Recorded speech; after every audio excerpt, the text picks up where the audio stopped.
Film diawali dengan gambaran kota Guadalajara, Meksiko pada tahun 1985.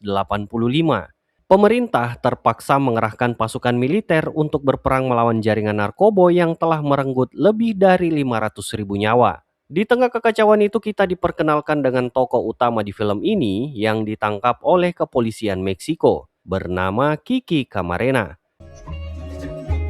Kisah bermula di kota Sinaloa, tanah subur berbukit dan berpegunungan yang menjadi surga ideal bagi penanaman narkoboy.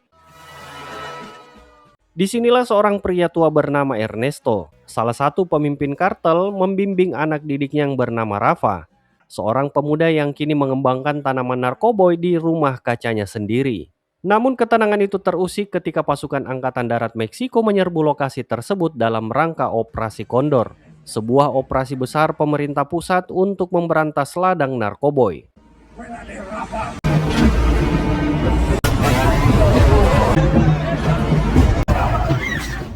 Seluruh ladang dibakar, banyak penyelundup ditangkap.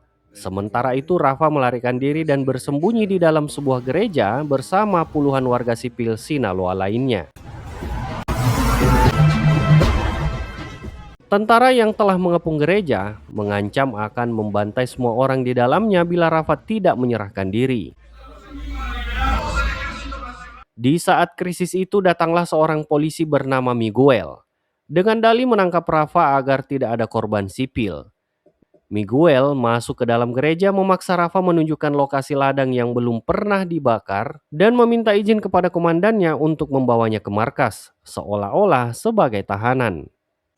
Ahí está, pues. Donde sí se les cargó la verga. Ahí arriba, señor. ¿Qué dice? ¿Este compa me lo puedo llevar yo?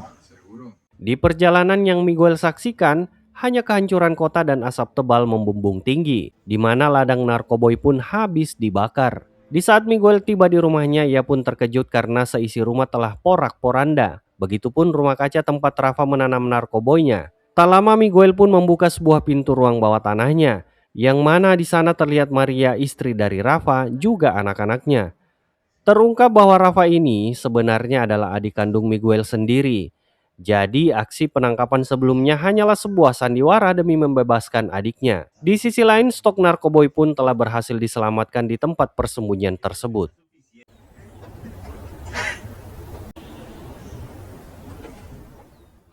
Tak lama kemudian Miguel menemui Gubernur Sinaloa, seorang tokoh yang dikenal tidak sejalan dengan pemerintah pusat dalam upaya pemberantasan kartel. Sang gubernur menaruh utang budi kepada Miguel karena putranya Rodolfo pernah diasuh olehnya. Sebagai bentuk balas jasa, ia menawarkan jabatan kepala polisi negara bagian kepada Miguel. Namun Miguel menolak tawaran itu. Meski memiliki pengaruh besar, gubernur tersebut tampaknya tidak memiliki ambisi untuk mencalonkan diri menjadi presiden. Adegan kemudian berpindah ke kota Fresno, California, Amerika Serikat. Di sana agen Kiki tengah menjalankan operasi penyamaran dengan berpura-pura menjadi pembeli narkoboy guna menjebak dua bandar besar. Saat kedua bandar itu hanya menawarkan 1/4 kilogram, Kiki justru meminta hingga 100 kilogram sekaligus. Permintaan dalam jumlah besar tersebut membuat para bandar mulai curiga dan belum sepenuhnya mempercayainya. Demi meyakinkan para bandar bahwa dirinya bukan aparat, Kiki mengambil langkah yang sangat berani. Ia menyalakan televisi dengan volume keras agar percakapan mereka tidak terdengar oleh alat penyadap.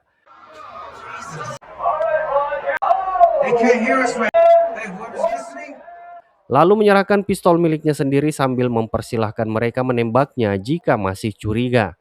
Gertakan nekat itu pun berhasil membuat para bandar akhirnya percaya kepadanya. Namun operasi berantakan ketika kepolisian Fresno tiba-tiba menyerbu lokasi. Mereka tidak mengetahui adanya misi rahasia yang sedang berjalan, sehingga operasi pun gagal total. Kiki yang marah sempat memukul salah satu polisi Fresno tersebut.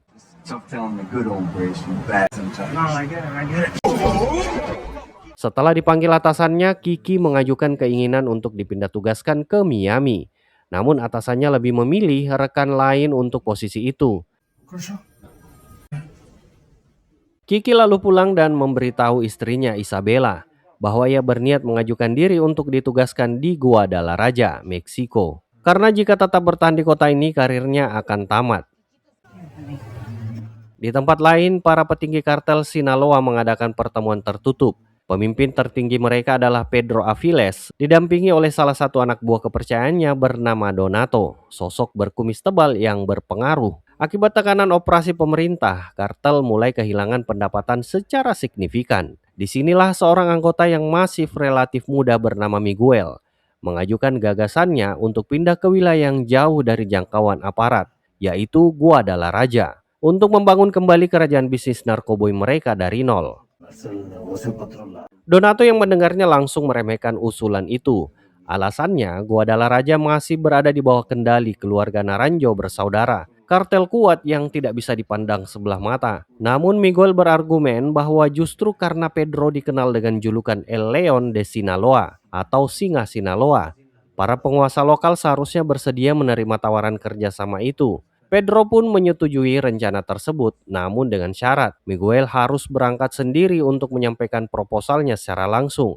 Miguel menerima syarat itu tapi meminta agar Donato ikut mendampinginya. Sementara itu Isabella tak bisa berbuat apa-apa. Meskipun sedang hamil, ia pun merelakan suaminya pergi ke Guadalajara.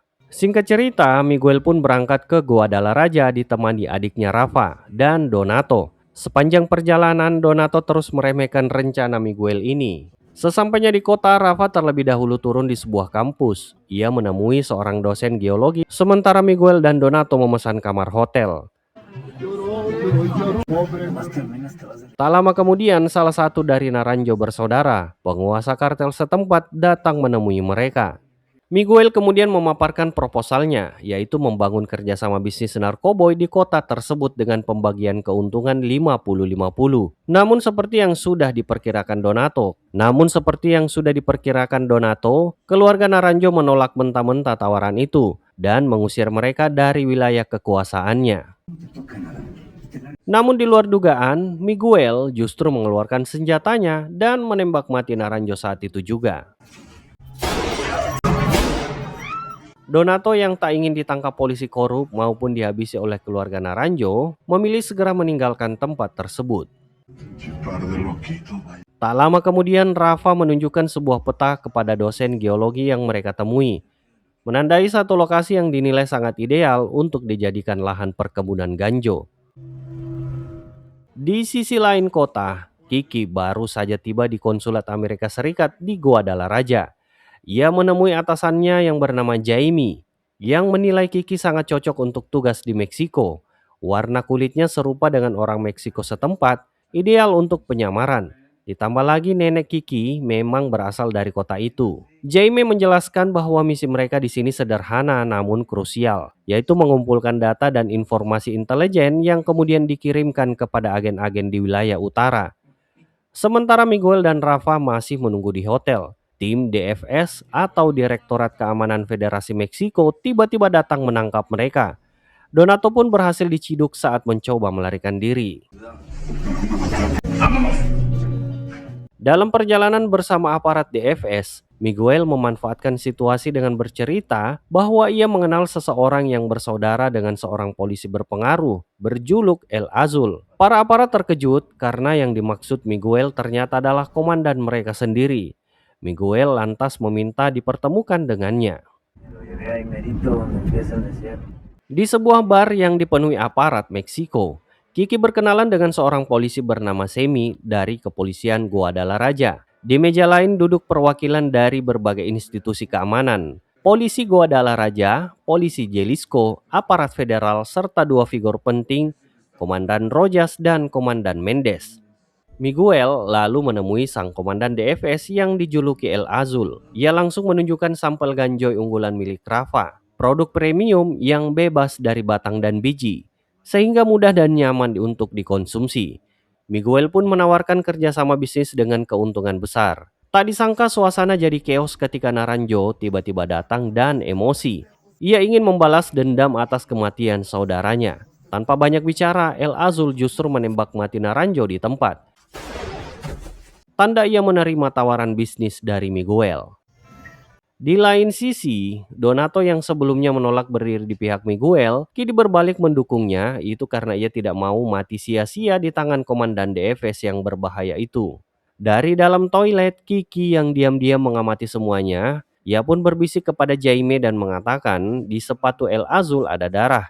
Jaime pun menjelaskan jika komandan DFS itu adalah sosok yang ia sebut sang monster, setara dengan KGB Soviet atau Gestapo Nazi. Dalam hal kekejaman dan kerahasiaan, ia tidak bisa disentuh karena dilindungi oleh CIA. Setelah itu, Miguel, Rafa, dan Donato menuju pegunungan Guadalajara. Meski dikenal sebagai wilayah gurun, kawasan itu ternyata memiliki sumber air melimpah yang mampu membendung budidaya ganjoy dalam skala besar untuk memasok ke pasar Amerika selama bertahun-tahun. Di tanah tandus dengan potensi besar itulah Miguel mulai membangun kerajaan bisnisnya.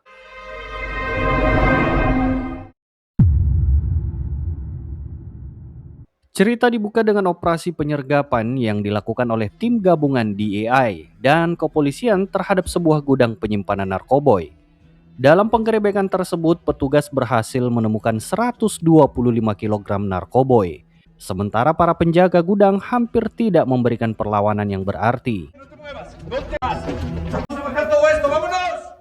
Jaime, salah seorang senior di lapangan, menjelaskan kepada anggota yang baru bahwa ini bukanlah operasi biasa. Ini adalah semacam donasi rutin bulanan dari pihak kartel kepada aparat. Sebuah kiriman yang sengaja dibiarkan tertangkap agar citra kepolisian lokal terangkat. Semua pihak senang dan permainan tetap berjalan.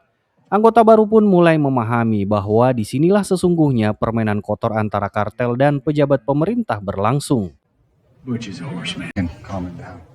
Sementara itu dari kejauhan terlihat sosok Azul mengamati jalannya operasi dengan tenang.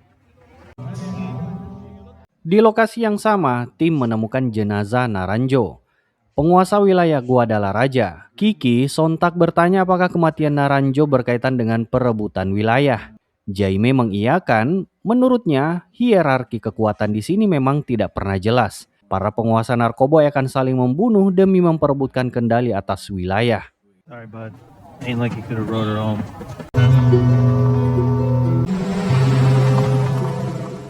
Di sisi lain, Rafa yang diberi tanggung jawab untuk membudidayakan jenis ganjoy menghadapi masalah besar. Ladang yang sudah ia kerjakan mendekati masa panen ternyata mengalami kekurangan air.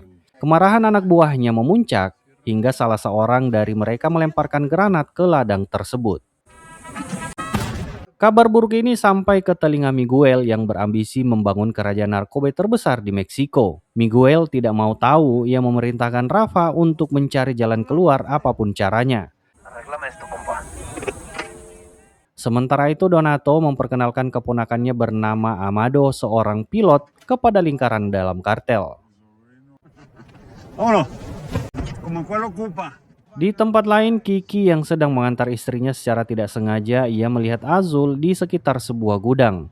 Ia sempat berhenti sejenak, mengamati dan mengingat baik-baik lokasi tersebut. Where the hell are we?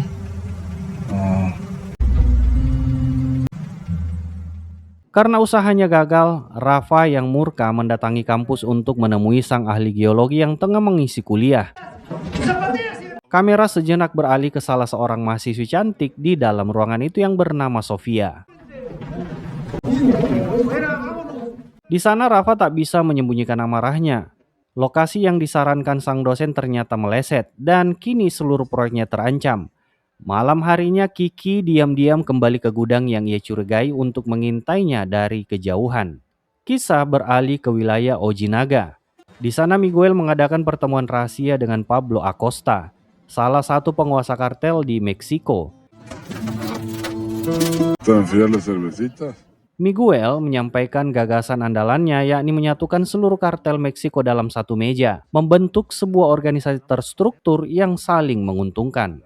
Pablo Acosta pun setuju dengan ide itu, namun sayangnya ia masih merasa ragu bukan pada Miguel, melainkan pada Pedro, bos besar Miguel. Menurut Pablo, Pedro adalah sosok yang sulit diajak berbisnis, apalagi di antara mereka ternyata masih menyimpan dendam hanya karena persoalan sepele.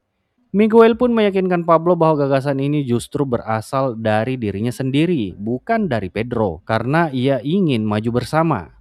Mendengar hal itu, Pablo akhirnya luluh dan berjanji akan hadir ke Guadalajara untuk pertemuan besar tersebut. Hasta ahí. Con eso tengo. para festejar esta nueva aventura. Sementara itu Kiki masih terus mengawasi sebuah gudang yang dicurigainya sebagai tempat penyimpanan narkoboy. Di tempat lain Amado, sang pilot, memberikan masukan brilian kepada Miguel untuk pendistribusian narkoboynya bisa menggunakan pesawat saja. Menurutnya cara ini jauh lebih cepat, lebih luas jangkauannya dan sulit dilacak. Hal tersebut sejalan dengan visinya, yaitu yang ingin membangun persatuan penyelundup Meksiko layaknya yang dulu dilakukan Escobar di Kolombia. Dan satu hal yang paling krusial, rencana ini ternyata didukung oleh oknum aparat penegak hukum di tingkat tinggi. Azul memberitahu bahwa atasannya akan hadir dalam pertemuan besar tersebut. Orang yang dimaksud adalah Salvador Ozuna Nava, pejabat tinggi DFS. Secara resmi, DFS bertugas menjaga kepentingan negara mulai dari menarik investasi Amerika, membantu operasi CIA di Meksiko, melakukan penyadapan, memantau diplomat Soviet dan Kuba, hingga mengawasi kelompok oposisi agar tidak mengganggu pemerintahan yang sedang berkuasa. Namun di balik tugas resminya, DFS juga memiliki reputasi kelam karena dikenal brutal terhadap warga sipil dan mahasiswa yang melakukan demonstrasi menentang pemerintah. Kembali ke Rafa, setelah mendapat saran dari dosen geologi untuk terus mencari sumber air, ia akhirnya tidak punya pilihan selain memerintahkan seluruh anak buahnya melanjutkan penggalian secara manual. Di sisi lain, Kiki memperlihatkan beberapa foto hasil pengamatannya di sekitar gudang yang sudah lama dicurigainya. Dari bukti-bukti itu, ia semakin yakin bahwa tempat tersebut menyimpan narkoboy dalam jumlah besar. Namun karena DEA tidak bisa bergerak sendiri, maka harus melibatkan MFJP, Satuan Khusus Kepolisian Meksiko, dalam operasi penggerebekan itu dengan iming-iming bagian keuntungan dari hasil sitaan. Singkat cerita, tim gabungan akhirnya melakukan penyergapan berdasarkan informasi dari Kiki. Namun operasi itu justru berakhir memalukan.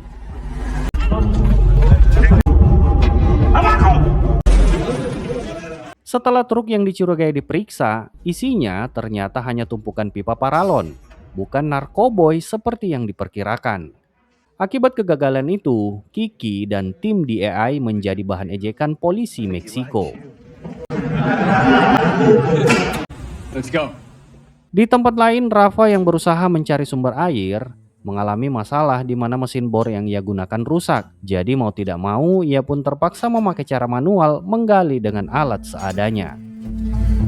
Dengan ambisi besarnya, Miguel bersama Doneto terbang ke Tijuana untuk menemui Pancho bersaudara demi membahas rencana bisnis baru mereka. Pancho mengatakan ia tidak keberatan bekerja sama selama Falcon memberikannya izin. Setelah itu, Miguel menemui penguasa Tijuana yang dijuluki El Cobano. Di sana ia mengungkapkan rencananya untuk mengirim narkoboy melalui jalur Tijuana sekaligus menyatukan para kartel dalam satu kesepakatan besar. Meski Falcon menganggap langkah itu tidak mudah, ia tetap kagum pada ambisi Miguel dan akhirnya menyatakan dukungannya. Sementara itu, Isabella yang menjadi perantara pertemuan ternyata sudah lama menaruh hati pada Miguel dan sempat mencoba merayunya. Miguel pun menolak karena prinsip hidupnya menikah itu hanya sekali. Di sisi lain, meski sebelumnya dianggap gagal, Kiki yang belum menyerah kali ini ia mengikuti truk yang keluar dari gudang untuk mengetahui kemana barang itu dibawa. Sementara itu di ladang, Rafa yang sudah kehabisan kesabaran akhirnya mengambil langkah nekat. Ia melempar beberapa granat ke dalam sumur yang sedang digali. Setelah ledakan mengguncang tanah, tiba-tiba air menyembur keluar dari dalam tanah. Melihat hal itu, seluruh anak buahnya seketika bersorak gembira. Setelah cukup lama membuntuti truk tersebut, mobil Kiki hampir kehabisan bensin. Ia berada dalam dilema. Jika berhenti mengisi bahan bakar, ia takut kehilangan jejak truk yang selama ini diikutinya. Sebelum pertemuan besar digelar, Miguel menemui bosnya Pedro untuk meyakinkannya agar berdamai dengan Pablo Acosta. Tanpa dukungan Pedro, mimpi membangun kerajaan narkoboy terbesar di Meksiko tidak akan pernah terwujud. Namun Pedro menolaknya mentah-mentah. Ia menyebut ide Miguel itu bodoh. Namun di sisi lain pertemuan besar pun tetap berlangsung. Miguel menyebutkan satu persatu para pemimpin kartel yang hadir. Ada Pablo Acosta dari Ojinaga, keluarga Arellano dari Tijuana, dan beberapa kepala kartel lainnya. Yang paling penting hadir pula petinggi DFS yang menjamin keamanan seluruh bisnis ini. Mereka semua bersulang merayakan tercapainya persatuan. Pablo Acosta berdiri dan menyampaikan rasa terima kasihnya, menyebut bahwa semua ini bisa terwujud berkat jasa Miguel. Pedro yang duduk di sana langsung berdiri dengan dada membusung karena ia mengira jika namanya yang akan disebut sebagai arsitek persatuan ini. Pedro yang merasa dipermalukan di depan seluruh pemimpin kartel sontak emosi, makanya ia secara sepihak mengeluarkan Pablo Acosta dari kesepakatan. Akibatnya suasana sempat memanas dan satu persatu tamu memilih untuk meninggalkan ruangan. Setelah begitu lama membuntuti truk tersebut, membuat rencana pengintaian Kiki harus gagal setelah mobilnya benar-benar kehabisan BBM. Sementara itu Miguel mulai merasa rencananya gagal total dan takut hidupnya akan berakhir di tangan bosnya sendiri. Saat Pedro membawanya pergi, tiba-tiba sebuah mobil patroli polisi menghentikan mereka di tengah jalan. Semua orang di dalam mobil langsung diperintahkan untuk turun. Identifíquese. Tak lama kemudian Donato datang bersama Dirjen DFS Salvador Ozuna Nava. Tanpa basa-basi, mereka langsung menembak mati Pedro beserta seluruh pengawalnya dan hanya Miguel yang dibiarkan hidup. Disinilah babak baru dimulai. Tanpa bos dan tanpa penghalang, Miguel kini berdiri sebagai penguasa tunggal. Sementara itu, sopir Pedro yang bernama Capo tetap dibiarkan hidup karena ia saat itu memilih mengabdi kepada Miguel. Kembali ke Kiki yang kini berjalan kaki di tengah jalan sepi, tak lama kemudian ia melihat beberapa truk dan bus melintas membawa sejumlah orang dengan kepala tertutup kain. Seketika Kiki tampak terkejut dan mulai bertanya-tanya kemana sebenarnya mereka akan dibawa.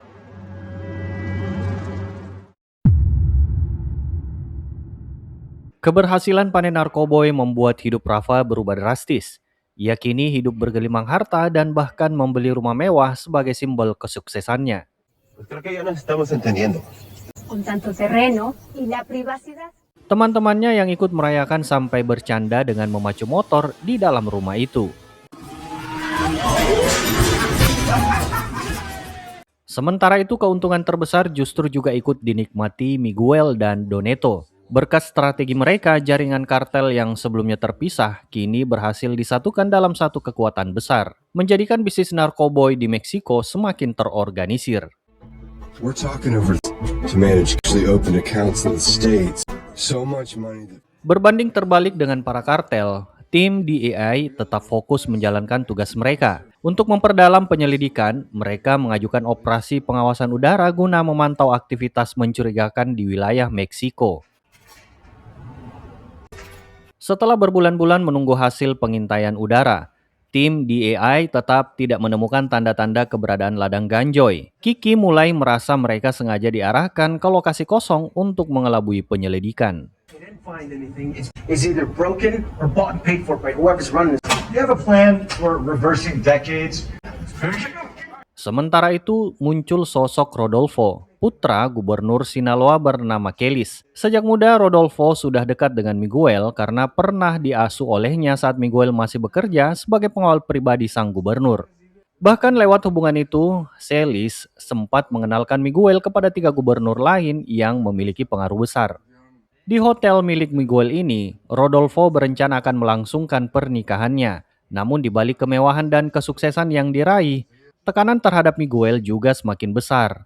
Melihat bisnis narkobonya berkembang pesat, pejabat DFS mulai meminta jatah setoran bulanan yang lebih besar.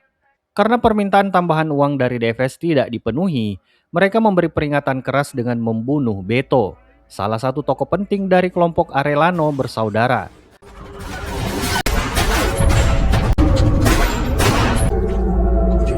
Las obras. Situasi itu membuat Miguel sadar bahwa ia harus segera mencari jalan keluar sebelum konflik semakin membesar. Locura hacerle la guerra a la federal. Saat bertemu dengan Salvador Nava, Miguel justru diberi sebuah lencana khusus DFS sebagai tanda perlindungan. Namun di balik itu, Salvador mengingatkannya agar jangan sampai ia lupa diri kalau uang setoran harus tetap jalan, karena uang tambahan tersebut akan diberikan kepada orang-orang penting. Selain itu, ia akan ditugaskan memindahkan sesuatu dari satu tempat ke tempat yang lainnya. Di sisi lain, Rafa yang saat itu jatuh hati pada pandangan pertama pada Sofia, kembali melihatnya di sebuah klub malam. Ia pun berusaha untuk mendekatinya kembali, akan tetapi karena penampilan Rafa yang terlihat jadul dan kuno, membuat Sofia mengira kalau ia hanyalah seorang pelayanan di klub tersebut. Tengo un novio, bracelets. Y forrada de dinero al cabrón. Di saat Miguel bertemu dengan Celis, ia pun menceritakan sosok berpengaruh di balik Salvador yang terus memerasnya, bahkan meminta tambahan jatah. Namun Salvador sengaja merahasiakan siapa orang tersebut. Mendengar hal itu, Celis menduga Salvador membutuhkan dana besar untuk membayar banyak pejabat penting di pemerintahan. Sementara itu, Kiki kembali melanjutkan penyelidikannya di lokasi tempat ia sebelumnya kehilangan jejak. Ia berharap truk dan bus yang pernah dilihatnya akan kembali melintas. Di sisi lain, Jaime menemui seorang pilot kenalannya bernama Fredo yang mengaku pernah mengambil foto udara wilayah gurun tersebut. Jaime terkejut saat mengetahui foto yang diperlihatkan Fredo ternyata diambil lebih dari setahun yang lalu. That's what you're looking for? Pada saat yang sama setelah menunggu cukup lama, Kiki akhirnya melihat konvoi kendaraan muncul lagi. Ia diam-diam mengikuti mereka hingga rombongan itu berhenti di sebuah tempat peristirahatan. Kiki kemudian mengubah penampilannya demi menyusup ke sana. Tak lama ia pun masuk ke sebuah bar, berpura-pura menjadi pria biasa sambil menikmati minuman anggur cap orang tua. Bahkan ia sempat menawarkan minuman itu kepada pria yang duduk di sebelahnya. Di sana, Kiki mengaku berasal dari Mikoachan dan sedang mencari pekerjaan. Sebelum melanjutkan misinya, ia juga sempat menghubungi istrinya yang sedang hamil tua untuk memberi kabar bahwa malam itu ia tidak akan pulang karena masih bertugas. Okay. Be careful. I will be. Love you. Love you too. Tak lama kemudian beberapa bus yang dikawal kelompok kartel bersenjata mulai berdatangan. Para pekerja satu persatu diperintahkan naik dan mengambil penutup kepala mereka. Saat Kiki mencoba ikut masuk, salah satu penjaga mulai curiga karena tidak mengenalinya dan hampir saja mengusirnya. Untungnya, pria yang tadi sempat diajak minum oleh Kiki ikut membelanya.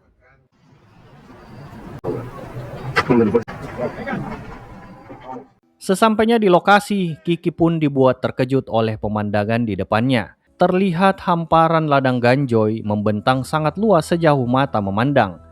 Tempat di mana orang-orang tadi akan bekerja. Sementara itu, dua agen DEA lainnya yang sedang memantau seorang kriminal berbahaya bernama Kokoloko yang dikenal dengan julukan si babi gila.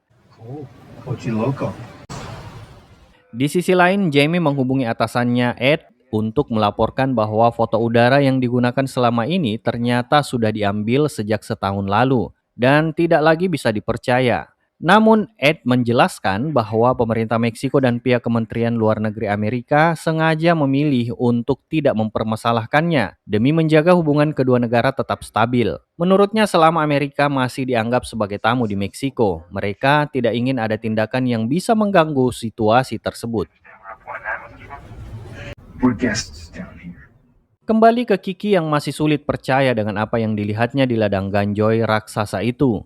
Saat para pekerja sedang beristirahat makan siang, ia tiba-tiba melihat sosok Azul berada di lokasi. Menyadari komandan DFS itu mengenalinya, Kiki langsung berusaha menutupi wajahnya agar penyamarannya tidak terbongkar. Tak lama kemudian, waktu istirahat selesai dan seluruh pekerja kembali turun ke ladang untuk melanjutkan pekerjaan mereka. Estuvo. Sementara itu, Miguel mendapat telepon dari Arellano bersaudara yang ingin menuntut balas dendam atas kematian anggota kelompok mereka. Miguel tidak menolak permintaan itu, ia justru meminta mereka datang ke hotel miliknya. Setelah itu, Miguel memerintahkan Amado untuk menyiapkan beberapa orang kepercayaannya. Di sisi lain, ketika pekerjaan di ladang selesai, Azul sempat melihat wajah Kiki di antara para pekerja. Menyadari dirinya hampir dikenali, Kiki buru-buru naik ke dalam bus lalu kembali menutup wajahnya agar penyamarannya tetap aman.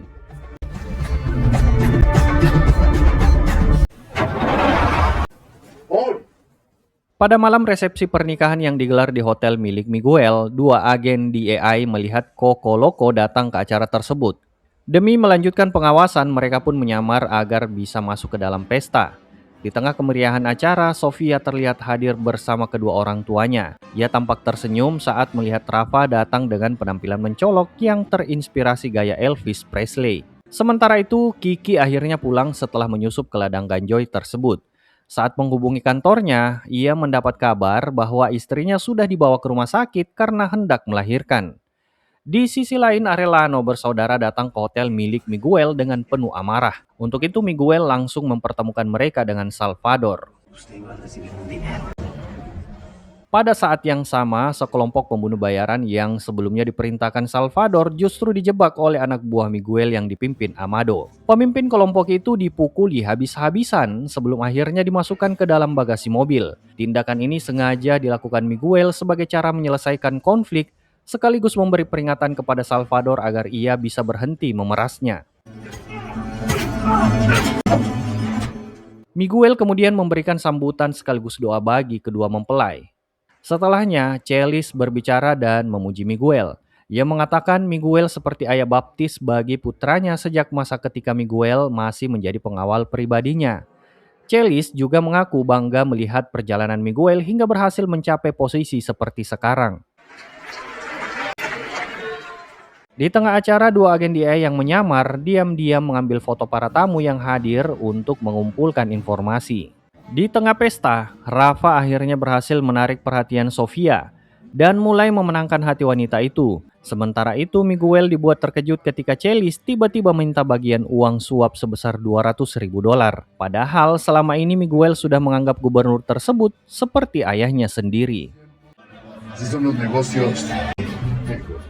Di tempat lain, kelompok pembunuh bayaran yang sebelumnya dikirim Salvador menerima balasan brutal dari Arellano bersaudara, di mana mereka dikubur hidup-hidup sebagai aksi balas dendam.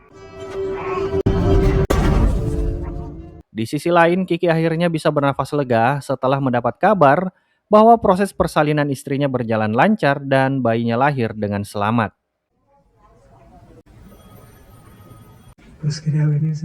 Sesampainya di markas, Kiki menunjukkan ganjo yang ia petik langsung dari ladang sebagai bukti temuannya. Di saat yang sama, dua agen DEA lainnya menyerahkan foto-foto hasil penyamaran mereka di pesta hotel. Dari foto-foto itu terlihat jelas keterlibatan banyak tokoh penting Meksiko dalam jaringan kartel narkoboy. Mulai dari gubernur, senator, pimpinan DFS, hingga kelompok kriminal Sinaloa yang dipimpin Miguel. Hingga akhirnya film pun bersambung.